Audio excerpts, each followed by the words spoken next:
बात करते हैं इस अध्याय के कुछ महत्वपूर्ण फैक्ट। 4 वीडियो हम इसके दे चुके हैं, कंटेंट पूरा उसके अंदर आ चुका है।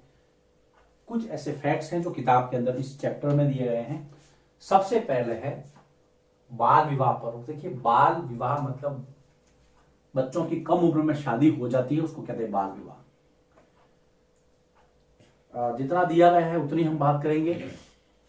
पहले तो बाल विवाह से मतलब क्या है? बच्चों की कम उम्र में शादी करना। कम उम्र में शादी करना। कम उम्र कितनी है वो मैं बताऊंगा। शादी करना ही बाल विवाह है। सबसे पहले तो इसको समझना है कि बाल विवाह है क्या। जब आपकी एक तय सीमा से कम उम्र में शादी हो जाती है तो उसको बाल विवाह, भारत के समाज की एक बहुत बड़ी बुराई है। अंग्रेजी शासन में लॉर्ड इरविन जब यहाँ के गवर्नर जनरल थे, तब इन्होंने 1929 में, लॉर्ड इरविन के समय, याद रखना, लॉर्ड इरविन के समय 1929 ईस्वी में डॉक्टर हरविलास शारदा के प्रयासों से बाल विवाह निषेध अधिनियम बनाया गया। बाल विवाह निषेध का मतलब होता है रोकना। बाल विवाह निषेध अधिनियम बना। अब देखिए, इसके अंदर एक उम्र निर्धारित की गई, समय समय पे इस उम्र में बदलाव किया गया। सबसे पहले था लड़का और लड़की की उम्र की, लड़का यदि 18 वर्ष का है, लड़का जिसकी उम्र 18 वर्ष और लड़की जिसकी उम्र 16 वर्ष, तो उससे कम के उम्र के हैं तो उसको बाल विवाह माना जाएगा। उसके बाद में इस एज को बढ़ा दिया गया। लड़के के लिए आपको बताइए वर्तमान में 21 वर्ष और यहां पर है 18 वर्ष। तो ये आपको पता रखना है। क्या क्या देखो बेटा इसमें, बाल विवाह निषेध अधिनियम, बच्चों की कम उम्र में जब शादी हो जाती है तो उसको हम बाल विवाह कहते हैं। लॉर्ड इरविन के समय 1929 के अंदर डॉक्टर हरविलास शारदा के प्रयासों से एक कानून बना जिसको बाल विवाह निषेध अधिनियम कहा गया। इसमें उम्र जो है वो 18-16 थी पहले, लेकिन अब 21-18 है। इसलिए इस एक्ट को हम शारदा एक्ट भी कहते हैं, याद रखना। डॉक्टर हरविलास शारदा के प्रयासों से बना, इसलिए इसको हम क्या कहते हैं? शारदा एक्ट भी कहते हैं। पता रखना है। अब हम कुछ संगठनों के बारे में चर्चा करते हैं जो आपकी किताब में दिया गया है। एक एक करके उसके बारे में छोटी छोटी बातें जानते हैं।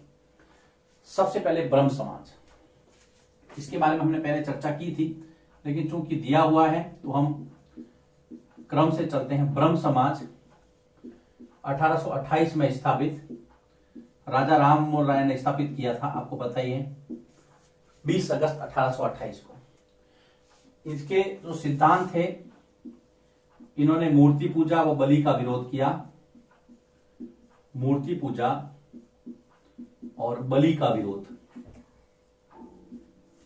इसके सिद्धांत ध्यान में रखना है आपको। मूर्ति पूजा का विरोध किया, बलि का विरोध किया। इसके अलावा इन्होंने उपनिषदों का समर्थन किया।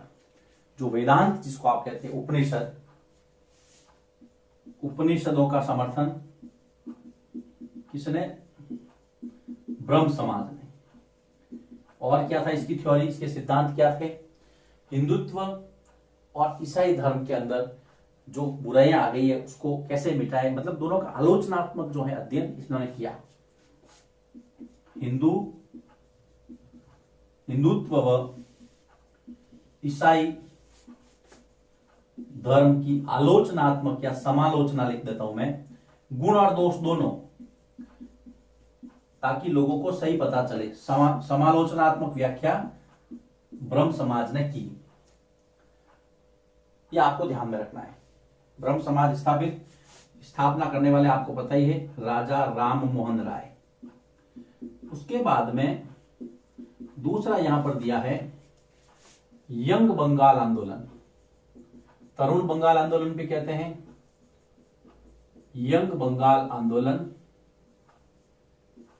Yes, young Bengal movement, young Bengal आंदोलन, हेनरी विवियन डेरेजियो,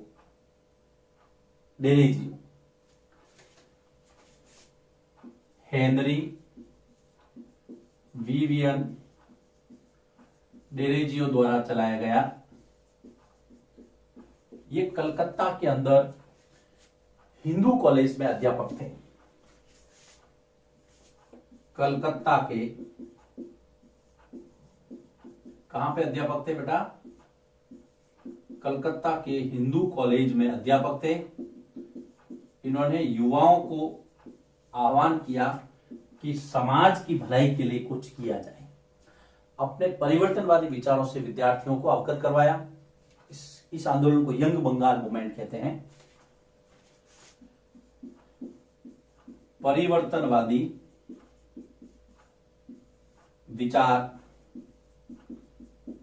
और उससे इनके जो विद्यार्थी थे वो प्रभावित थे, विद्यार्थी प्रभावित हुए। और इन्होंने क्या क्या किया? यंग बंगाल आंदोलन से जो जुड़ी हुई बातें हैं, किसके लिए एफर्ट्स किए? विमेन एजुकेशन, महिला शिक्षा, याद रखना, अभिव्यक्ति की स्वतंत्रता, महिला शिक्षा, अभिव्यक्ति की स्वतंत्रता, अभिव्यक्ति की स्वतंत्रता के लिए प्रयास किया। तो ये है यंग बंगाल आंदोलन। 1826 के लगभग हेनरी विवियन डेरेजियो ने शुरू किया था यंग बंगाल मूवमेंट। तो देखो इसमें हमने क्या देखा? बाल विवाह निषेध अधिनियम 1929, फिर ब्रह्म समाज 1828, राममोहन राय ने स्थापित किया, मूर्ति पूजा बलि का विरोध किया, उपनिषदों का समर्थन किया, हिंदुत्व और ईसाई धर्म की समालोचनात्मक व्याख्या की। फिर आपकी यंग बंगाल आंदोलन 1826, विवियन डेरेजियो कलकत्ता में हिंदू कॉलेज में अध्यापक थे, बहुत परिवर्तनवादी विचारों के थे, इससे विद्यार्थियों को लाभ हुआ। इन्होंने महिला शिक्षा, अभिव्यक्ति की स्वतंत्रता आदि के लिए प्रयास किया, लोगों को चलाया। वो है यंग बंगाल आंदोलन। लिखिए इसको, इसके बाद में इसको आगे बढ़ाते हैं। ब्रह्म समाज और यंग बंगाल आंदोलन के बाद में बात करते हैं प्रार्थना समाज की। 1867, जी हाँ, 1867 में बंबई में, याद रखना आप, 1867 में बंबई में केशव चंद्र सेन ने इसकी स्थापना की। नाम याद रखना आपको, केशव चंद्र सेन। इनके जो कार्यक्रम केशव चंद्र सेन द्वारा स्थापित, इसके जो कार्यक्रम थे, जो सिद्धांत थे, जातिगत बंधनों को नहीं मानना, बाल विवाह के विरुद्ध काम करना, महिला शिक्षा, देखिए, जातिगत बंधन, बाल विवाह का विरोध, स्त्री शिक्षा के लिए प्रयास करना, स्त्रियों की शिक्षा के पक्षधर थे, महिला शिक्षा, विधवा विवाह का समर्थन, महिला शिक्षा तथा विधवा विवाह का समर्थन। तो ये है प्रार्थना समाज। किसने स्थापित किया, कब किया, कहां पे किया, सिद्धांत क्या है, वो आपको पता रखना है। प्रार्थना समाज के बाद में हम बात करते हैं वेद समाज। 1864 मद्रास के अंदर वेद समाज, 1864 मद्रास में स्थापित हुआ। स्थापित करने वाले श्रीधरालू नायडू, दक्षिण भारत में है और दक्षिण भारत के ही थे श्रीधरालू नायडू मद्रास के अंदर। इन्होंने भी जातिगत भेदभाव, महिला शिक्षा, एकेश्वरवाद में विश्वास करते थे। सबसे बड़ी बात कि ईश्वर एक है, निराकार है। एकेश्वरवाद में विश्वास, महिला शिक्षा को समर्थन कि लड़कियों को स्कूल जाना चाहिए, महिला शिक्षा के पक्षधर, और जाति प्रथा का विरोध। तो ये है जाति प्रथा का विरोध किया। किसने? वेद समाज की जो थ्योरी थी। उसके बाद में बात करते हैं हम अलीगढ़ आंदोलन। सर सैयद अहमद खान, याद रखना नाम, सर सैयद अहमद खान, जिन्होंने ये अलीगढ़ आंदोलन चलाया। 1875 में Aligarh Mohammedan Anglo oriental college, बहुत इंपॉर्टेंट संस्था है। 1875 Aligarh Mohammedan Anglo oriental college की स्थापना हुई। ओरिएंटल कॉलेज, जिसको बाद में अलीगढ़ मुस्लिम विश्वविद्यालय के नाम से जाना गया। यह आधुनिक शिक्षा के लिए किया गया प्रयास था। आधुनिक शिक्षा के लिए किया गया प्रयास था। सर सैयद अहमद खान, अलीगढ़ आंदोलन 1875, Aligarh Mohammedan Anglo oriental college, जिसको बाद में अलीगढ़ मुस्लिम विश्वविद्यालय कहा गया। यह आपको ध्यान में रखना है। इसके बाद में हम बात करते हैं सिंह सभा। सिंह सभा आंदोलन सिखों के अंदर, सिंह सभा आंदोलन सिख धर्म के अंदर जो समाज सुधार की जो लहर थी, सिखों का सुधारवादी संगठन था। ये सिखों का सुधारवादी संगठन व आंदोलन, सुधारवादी संगठन, इसकी अलग अलग शाखाएं स्थापित की गई अमृतसर में, लाहौर में, है ना। तो आपको ये ध्यान रखना है, अमृतसर 1875, 1879 लाहौर के अंदर, 1892 के अंदर खालसा कॉलेज स्थापित हुआ। देखिए,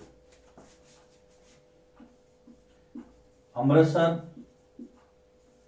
तथा लाहौर में इसकी शाखाएं खोली गई। लाहौर में ये संगठन स्थापित किए गए। एक खालसा कॉलेज 1892, खालसा कॉलेज की स्थापना हुई ताकि सिखों के अंदर जो है शिक्षा का प्रचार प्रसार हो सके। यह आपको ध्यान रखना है, सिंह सभा आंदोलन सिखों के लिए। अब अंतिम लेकिन सबसे महत्वपूर्ण कह सकता हूं मैं, रामकृष्ण मिशन। स्वामी विवेकानंद, बहुत पढ़ा है, नाम सुना है। रामकृष्ण मिशन 1897 स्वामी विवेकानंद द्वारा स्थापित। अपने गुरु रामकृष्ण परमहंस, उनके नाम पर इसकी स्थापना स्वामी विवेकानंद ने की थी। स्वामी विवेकानंद 1893 में शिकागो विश्व धर्म सम्मेलन में गए थे। इनका बचपन का जो नाम है वो है नरेंद्र नाथ दत्त। बचपन का नाम नरेंद्र नाथ दत्त। 1893 में विश्व धर्म संसद में भारत का प्रतिनिधित्व किया, शिकागो के अंदर, याद रखना। संयुक्त राज्य अमेरिका में शिकागो में 1893 में विश्व धर्म संसद में भारत का प्रतिनिधित्व किया। हिंदू धर्म की ओर से इन्होंने रिप्रेजेंट किया था। वहां के अखबार हेराल्ड ने लिखा था, ऐसे विद्वान राष्ट्र में धर्म प्रचारकों को भेजना मूर्खतापूर्ण है। इनके भाषण से, इनके विचारों से इतने प्रभावित हुए थे वहां के लोग। उन्होंने कहा कि जब भारत में ऐसे लोग रहते हैं स्वामी विवेकानंद जैसे, तो हमें वहां पर अपने धर्म प्रचारक भेज करके हम लोग मूर्खता कर रहे हैं। इन्होंने वेदांत दर्शन, आध्यात्मिक गौरव की बात कही। वेदांत दर्शन, वेदों के अंदर बहुत रुचि रखते थे और बहुत इनकी आस्था थी। वेदांत रुचि, आध्यात्मिक उत्थान के लिए भी इन्होंने प्रयास किया। लेकिन उन्होंने कहा कि भारत का जो धर्म है उसको रसोई घर से बाहर लाने की जरूरत है। रसोई घर का जो धर्म है, जो चार दीवारी है, जो हम भोजन के आधार पे, खान पान के धार्मिक भेदभाव करते हैं, उसको छोड़िए आप। सनातन धर्म बहुत बड़ा है, सारी जो शाखाएं उसके अंदर आके मिलती हैं। रसोई घर के धर्म की चार दीवारी से बाहर निकलना है, विश्व कल्याण की भावना रखनी है। इसीलिए उन्होंने वेदांत दर्शन, आध्यात्मिक गौरव की बात कही। वेदांत दर्शन, वेदांत दर्शन, आध्यात्मिक उत्थान और गौरव, जो हमारे भारत के प्राचीन साहित्य के अंदर आध्यात्मिक गौरव की बात उन्होंने कही। हमारा जो साहित्य है बहुत समृद्ध है। तो इस प्रकार से अंत में आप कह सकते हैं कि रामकृष्ण मिशन जो है विवेकानंद ने स्थापित किया था, इसका मुख्य उद्देश्य क्या है? विश्व कल्याण। जाति पाति के बंधन से बहुत दुखी थे स्वामी विवेकानंद, और भारत की गरीबी से भी बहुत दुखी थे। राष्ट्र की निर्धनता उन्हें बहुत दुखी करती थी कि मेरे देश को उन्नत बनाना है, और युवाओं से खास करके वो आह्वान करते थे कि कमजोर मत बनो, ताकतवर बनो, बलिष्ठ बनो। तो ये है, ये चैप्टर पूरा, इसका जो वीडियो है ये लास्ट वीडियो है। प्रार्थना समाज 67 मुंबई, केशव चंद्र सेन, ये इसके सिद्धांत है। फिर सिंह सभा आंदोलन, सिखों का एक सुधारवादी आंदोलन संगठन कह सकते हैं। वेद समाज, मद्रास के अंदर श्री धरालू नायडू एकेश्वरवाद में विश्वास, महिला शिक्षा और जाति प्रथा का विरोध किया। अलीगढ़ आंदोलन, सर सैयद अहमद खान, आधुनिक शिक्षा के लिए समर्पित, Aligarh Mohammedan Anglo oriental college 1875, बहुत इंपॉर्टेंट है, याद रखना। रामकृष्ण मिशन 1897, विवेकानंद द्वारा स्थापित, इनके बचपन का नाम नरेंद्रनाथ दत्त। 1893 में शिकागो में विश्व धर्म संसद में भारत की ओर से, हिंदू धर्म की ओर से इन्होंने प्रतिनिधित्व किया। वेदांत उपनिषदों में बहुत आस्था थी, आध्यात्मिक गौरव और उत्थान की बात करते थे। इन्होंने कहा कि समूचे विश्व कल्याण ही हिंदू धर्म का मुख्य उद्देश्य है। जात प्रथा से बहुत दुखी थे वो, और युवाओं को आह्वान किया कि मजबूत बनिए। इस चैप्टर को हम यही समाप्त करते हैं। इसके अंदर यदि कोई क्वेरी है तो आप हमें बता सकते हैं। हमारा जो ब्लॉग है उसको जरूर देखें, फॉलो करें, जिसका एड्रेस जो है इस पट्टी पर आपको नजर आ रहा है, navoeducation.blogspot.com।